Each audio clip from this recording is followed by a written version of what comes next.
So, the other day we talked about Denis Nyambane, the 36-year-old surgeon at the Kiambu Level 5 hospital who allegedly stabbed his wife to death.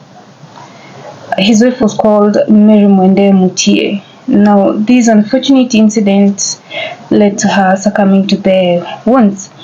And so some details have actually started coming out, and more people are coming out saying that if only people knew that their relationship was more abusive than what Dennis did.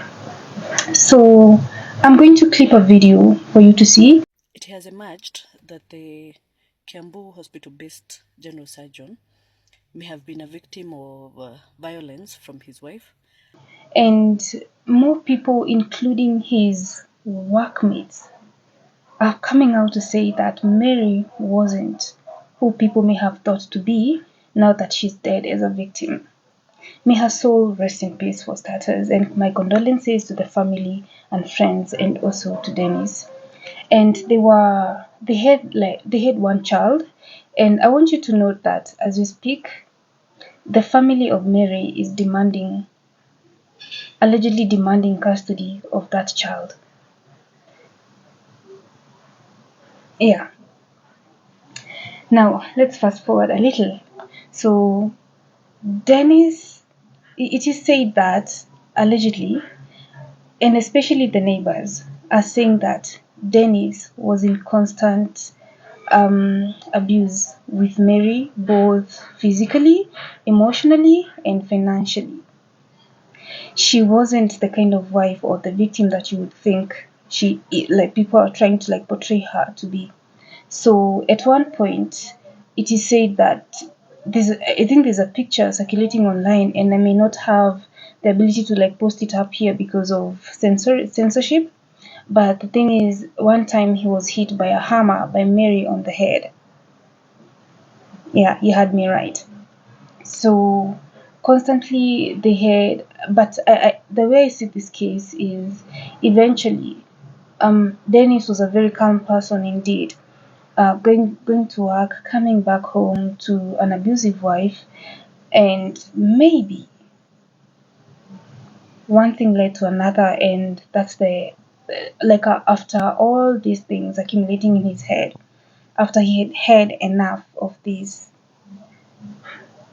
even though it led to murder, maybe resorted to self-defense, or maybe he just broke down, or just did whatever he could do to just, when pressure builds up and then one day you just erupt, you can do the most unthinkable thing. And in this case, maybe, given the constant previous abuse from his wife.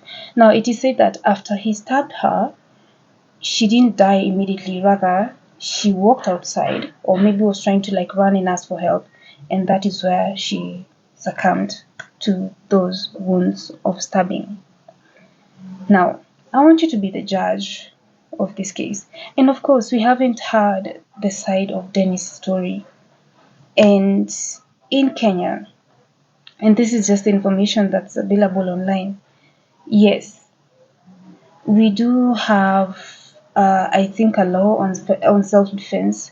And it's the same case we've seen with other several it's the same thing that we've been seeing with other cases of people claiming self-defense, but at the end of the day, in as much as the self-defense led to murder, it will as well be treated as manslaughter.